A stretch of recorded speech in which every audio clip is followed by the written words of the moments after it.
सब जो political stake holders हैं, not just the establishment and the government, लेकिन सबको ये कह रहे हैं कि आप जरा बैठे बात करें। वो तो चीफ जस्टिस साहब कह रहे हैं, लेकिन लगता है चीनी भी कुछ उसी तरफ इशारा कर रहे हैं कि हर एक को बैठकर बात करनी होगी। ये तो हम सबको पता है कि अल्टीमेटली ये इलेक्शन का साल है और इलेक्शन का साल ही होना चाहिए। इसको डेट्स पर वो है कि क्राइसिस खड़ा हो गया जब पंजाब असेंबली और खैबर पख्तूनख्वा असेंबली डिसॉल्व हुई। उसके मेरिट डीमेरिट्स को छोड़ें कि डिसॉल्व करना चाहिए था, नहीं करना चाहिए था। अगर आप नहीं करते तो इमरान खान गैर मकबूल नहीं होते, और कर दिया तो इमरान खान गैर मकबूल नहीं है। लेकिन ये कि उनके अंदर भी ये रियलाइजेशन है, पीटीआई के अंदर भी ये रियलाइजेशन है कि शायद ये फैसला गलत था पंजाब और खैबर पख्तूनख्वा असेंबली डिसॉल्व, इसलिए कि 60% पे आपकी हुकूमत थी, इलेक्शन में आपकी पॉपुलैरिटी नज़र आ रही थी, आप गैर ज़रूरी तौर पे एक ऐसे फैसले पर चले गए जिसका आउटकम कुछ नहीं निकला अल्टीमेटली।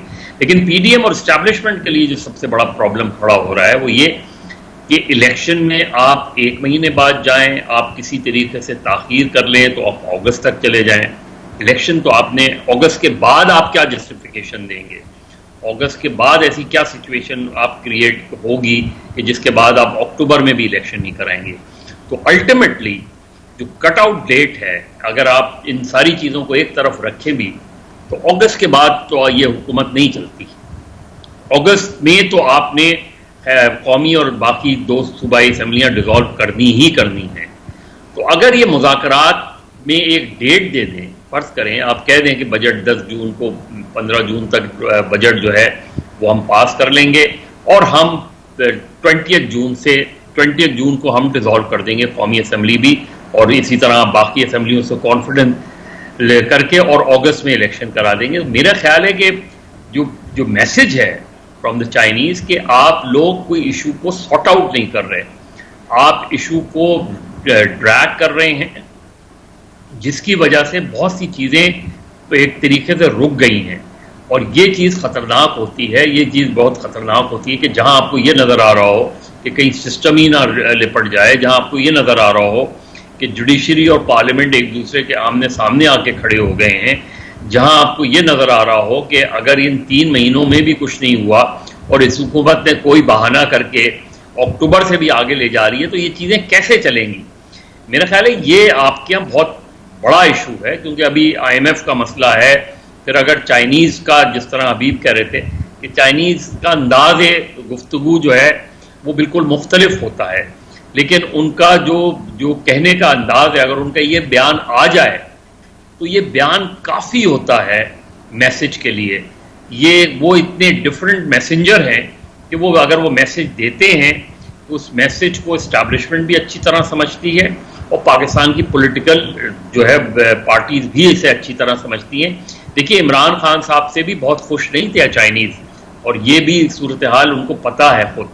तो मेरा ख्याल है हमें इस चीज़ को रियलाइज़ करना चाहिए पाकिस्तान की पॉलिटिकल लीडरशिप को कि आपने इस इशू को, बेहतर है कि फौरी तौर पे मुज़ाकरात करके, ना इमरान खान को अब, क्योंकि 14 मई की जो कट ऑफ डेट है वो तो नहीं लग रहा कि उसमें इलेक्शन हो पाएंगे। और आज अगर चीफ जस्टिस की आप बात उनकी तकरीर सुने तो उन्होंने भी हिस्ट्री का हवाला दिया, उन्होंने भी ये कहा कि कोई एग्जीक्यूटिव ऑर्डर हम नहीं दे सकते।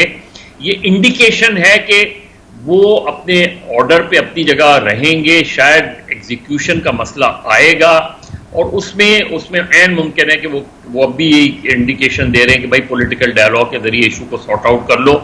अब पाकिस्तान पीडीएम का प्रॉब्लम है वो ये है कि पीडीएम इटसेल्फ इज डिवाइडेड, उनको अपने इशू को सॉर्ट आउट करना चाहिए, लेकिन अगर ये ड्रैग ऑन करें तो पाकिस्तान को बहुत ज्यादा नुकसान हो सकता है। चीनी वजीर खारजा की जो स्टेटमेंट आई है पाकिस्तान के अंदरूनी सियासत पर, वो जायज या नाजायज? देखिए, जायज नाजायज के बहस में जाए बगैर पाकिस्तान की पॉलिटिक्स में, नसीम आपको पता है कि 3 ममालिक जो हैं वो पाकिस्तान की सियासत को बहुत बगौर देखते हैं और किसी हद तक उनका इन्वॉल्वमेंट भी रहता है, अमेरिका, सऊदी अरब और चाइना। और 77 ऑनवर्ड्स तो हम प्रैक्टिकली देख रहे हैं। आपको पता है कि PNA और पीपल्स पार्टी के दरमियान जब मुज़ाकरात हो रहे थे तो सऊदी सफ़ीर कितने एक्टिव थे, तो वो चीज़ हमारे यहाँ रही है।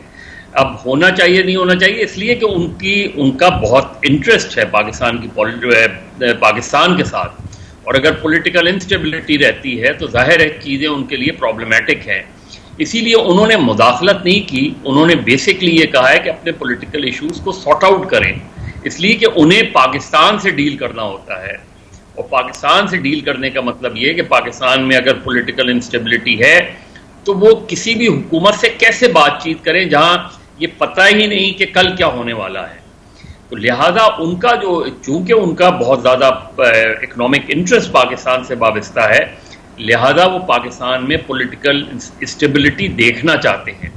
तो मैं इसे मुदाखलत तो नहीं कहूँगा, मुदाखलत तो वो ये होगी कि डायरेक्टली वो कहें कि पीडीएम ये करे और पीटीआई ये करे।